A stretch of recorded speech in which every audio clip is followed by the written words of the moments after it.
ಆತ್ಮೀಯ ಕೇಳುಗರಿಗೆ ನಮಸ್ಕಾರ. ಒಬ್ಬ ರಾಜನ ದರ್ಬಾರಿನ ಮುಂದೆ ಒಬ್ಬ ಸೇವಕ ಕುಳಿತಿದ್ದ.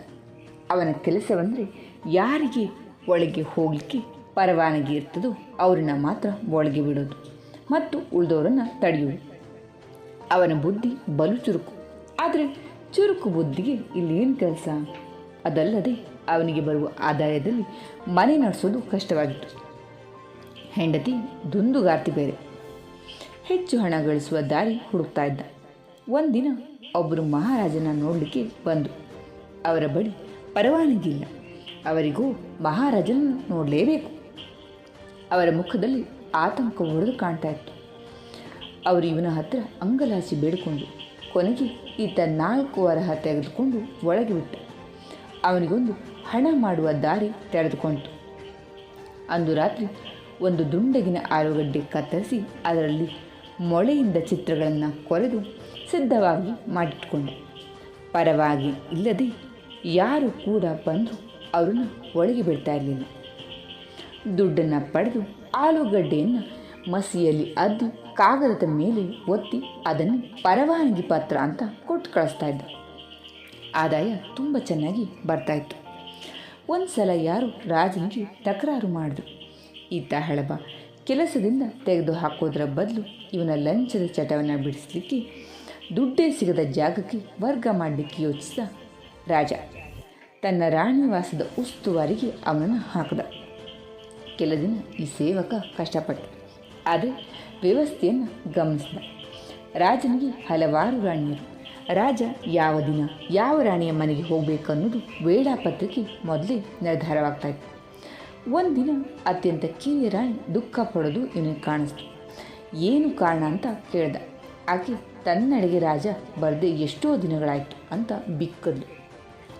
ಆಗ ಈತ ಚಿಂತೆ ಮಾಡಬೇಡಿ, ರಾಜರು ಇಂದು ನಿಮ್ಮಲ್ಲಿಗೆ ಬರುವಂತೆ ಮಾಡ್ತೇನೆ ಅಂತ ಹೇಳಿ ಆಕೆ ಒಂದಿಷ್ಟು ವರಹವನ್ನು ಕೊಟ್ಟು ಅದನ್ನು ತೆಗೆದುಕೊಂಡ. ಸಂಜೆ ರಾಜ ಬಂದೊಡನೆ ಈತ ಮುಂದೆ ಹೋಗಿ, ಮಹಾಸ್ವಾಮಿ, ವೇಳಾಪತ್ರಿಕೆಯ ಪ್ರಕಾರ ತಾವು ಇಂದು ಚಿಕ್ಕ ರಾಣಿಯವರ ಮನೆಗೆ ಹೋಗಬೇಕು ಅಂದ. ರಾಜ ವೇಳಾಪತ್ರಿಕೆ ನೋಡ್ತೇನೆ. ಇವನು ಅಲ್ಲಿಗೆ ಹೋದ. ದಾರಿ ಕಾಯ್ದು ಕುಳಿತ ಮತ್ತೊಬ್ಬ ರಾಣಿಗೆ ಆಶ್ಚರ್ಯ, ದುಃಖ. ಇವನನ್ನು ಕೇಳಿದ್ಲು. ಈತ ಹೇಳ್ದ, ಆ ಚಿಕ್ಕ ರಾಣಿ ನನಗೆ ಹಣದ ಉಪಕಾರವನ್ನು ಮಾಡಿದ್ದಾರೆ. ಅದಕ್ಕೆ ಮಹಾರಾಜರನ್ನು ಅಲ್ಲಿಗೆ ಕಳಿಸಿದೆ ಅಂದ. ನಾಳೆ ನಮ್ಮ ಮನೆಗೆ ಬರುವಂತೆ ಮಾಡಿದ್ರೆ ಇನ್ನೂ ಹಣ ಕೊಡ್ತೀನಿ ಅಂತ ಹೇಳಿದು ಆ ರಾಣಿ. ವೇಳಾಪತ್ರಿಕೆ ಗಾಳಿಗೆ ಹಾರಿ ಹೋಯಿತು. ಸೇವಕ ಹೇಳಿದಲ್ಲಿ ರಾಜ ಹೋಗ್ತಿದ್ದ. ಬರೀ 4 ವರಹಗಳಿಂದ ತೃಪ್ತಿಪಟ್ಟ ಸೇವಕ ಈಗ ದಿನಕ್ಕೆ 100 ವರಹಗಳನ್ನು ಗಳಿಸ್ತಾ ಇದ್ದ. ಯಾವುದೋ ಒಂದು ದಿನ ಈ ಗುಟ್ಟು ರಟ್ಟಾಯಿತು. ರಾಜನಿಗೆ ಕೆಂಡದಂಥ ಕೋಪ ಬಂತು. ಎಲ್ಲಿಯೂ ಲಂಚ ಸಿಗಲಾದ ಸ್ಥಳಕ್ಕೆ ಇವನನ್ನು ಹಾಕಬೇಕು ಅಂದ್ಕೊಂಡು ಮಾರನೇ ದಿನ ಇವನನ್ನು ಸಮುದ್ರ ತೀರಕ್ಕೆ ಕಳಿಸಿದ. ಇವನ ಕೆಲಸ ಏನು ಗೊತ್ತಾ? ಈತ ದಂಡೆಗೆ ಬರುವ ತೆರೆಗಳನ್ನು ಎಣಿಸಿ ಲೆಕ್ಕವಿಡಬೇಕು. ವಾರಕ್ಕೊಮ್ಮೆ ವರದಿಯನ್ನು ಮಹಾರಾಜರಿಗೆ ಕಳಿಸ್ಬೇಕು. ಸೇವಕರ ತಲೆ ಕೆಟ್ಟು ಹೋಯಿತು. ಲಂಚ ಹೋಗಲಿ, 1 ನಿಮಿಷ ಪುರ್ಸೊತ್ತೇ ಇಲ್ಲ. ಕ್ಷಣಕ್ಕೊಂದು ತೆರೆ ಬಂದು ಅಪ್ಪಳಿಸ್ತದೆ.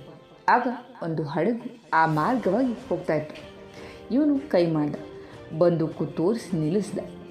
ಹಡಗಿನ ನಾಯಕ ನಾವೆಯಿಂದ ಕೆಳಗಿಳಿದು ಬಂದ. ಈತ ಅವನ ಮೇಲೆ ರೇಗ್ದ. ಯಾಕೆ ಹಡಗನ್ನು ಇಲ್ಲಿಗೆ ತಂದೆ ನೀನು? ನಾಯಕ ಹೇಳ್ದ, ನಾವು ಪ್ರತಿ ಬಾರಿ ಹೋಗೋದು ಈ ದಾರಿಯಿಂದ. ಸೇವಕ ಹೇಳ್ದ, ಇನ್ನು ಮೇಲೆ ನೀವಿಲ್ಲಿ ಬರುವಂತಿಲ್ಲ. ನಾನು ಇಲ್ಲಿ ತೆರೆಗಳನ್ನು ಎಣಿಸಬೇಕು ಅಂತ ರಾಜಾಜ್ಞೆಯಾಗಿದೆ. ಇದು ನೋಡಿ ಆದೇಶ. ನಿಮ್ಮ ಹಡಗಿನ ಚಲನೆಯಿಂದ ತೆರೆಗಳ ಸಂಖ್ಯೆ ವ್ಯತ್ಯಾಸ ಆಗ್ತಾಯಿದೆ. ನಾಯಕ ಗಾಬರಿಯಾಗಿ ಹೇಳ್ದ, ನಮಗೆ ಬೇರೆ ದಾರಿ ಇಲ್ಲಪ್ಪ. ನಾವು ಸಮಯಕ್ಕೆ ಸರಿಯಾಗಿ ಸರಕುಗಳನ್ನು ತಲುಪಿಸಬೇಕು. ಹಾಗಾದರೆ 1000 ವರಹ ಕೊಡಿ ಅಂದ ಸೇವಕ. ನಾಯಕ ಬೇರೆ ದಾರಿಯೇ ಇಲ್ಲದೆ ಹಣ ಕೊಟ್ಟು ನಡೆದ.